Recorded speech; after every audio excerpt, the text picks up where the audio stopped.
কুষ্টিয়া শহরে সামনে আমরা circuit house, SP office, police সুপারের কার্যালয়, then DC office, DC park, GRD, Zilla school সবগুলো এই সাইডে এক সাইডে সুন্দর করে সাজানো আছে। আমি দেখলাম ভালোই লাগলো। এই বাগান বিলাস অনেক সুন্দর, ডিভাইডেশনগুলো শর্ট, রাস্তাটা অনেক প্রশস্ত। কুষ্টিয়ার এই রাস্তাটা পরিষ্কার পরিচ্ছন্ন এবং আমার মনে হয় কুমিল্লার থেকেও বেটার মনে হয়েছে পরিষ্কার পরিচ্ছন্ন দিক দিয়ে। এবং ডিভাইডেশন, আমার শহরে কয়টা ডিভাইডেশন রাস্তা আছে আমি জানি না, কিন্তু কুষ্টিয়াতে দেখেন ছোট্ট একটা শহর, কত সুন্দর করে ডিভাইডেশন করে আমরা সাজানো হয়ে গেছে অলরেডি। অনেক সুন্দর কুষ্টিয়ার এই রাস্তার ধারগুলো। আমরা এখন এই পিপাসু রেস্টুরেন্টে আমরা এখন লাঞ্চ করবো, দুপুরে খাবার খেয়ে নিব।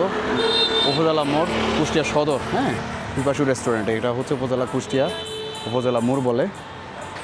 এই দৃষ্টিনন্দন হোটেল নূর ইনটা আছে এখানে, অনেক সুন্দর। আসলে আমার ভালো লাগছে এই রাস্তাটা, ডিভাইডেশনের মাঝে সুপ্রশস্ত ফুল লাইনের রাস্তা, দুই ধারে 1x1 রোড, পাশে গাছের যে সুন্দর ফলাদি গাছ, পাশাপাশি এটা সম্ভবত ফুল গাছ না কদবেল গাছ, সম্ভবত সুন্দর ফুলগুলো দিয়ে বাগানগুলো দিয়ে খুব সাজায় রাখছে কুষ্টিয়া রাইফেল ক্লাব কুষ্টিয়া।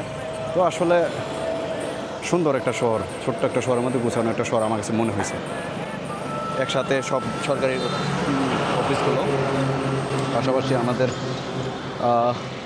রাস্তায় যে গুছালো, ময়লা পরিষ্কার পরিচ্ছন্ন এবং জ্যামও কম মনে হইলো ছোট্ট একটা শহর হিসাবে।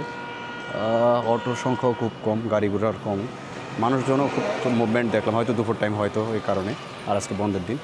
তো খুব সুন্দর। আজকে আমরা হোটেল পিপাসুতে দুপুরের খাবার খাবো প্যাকেজের আওতায়।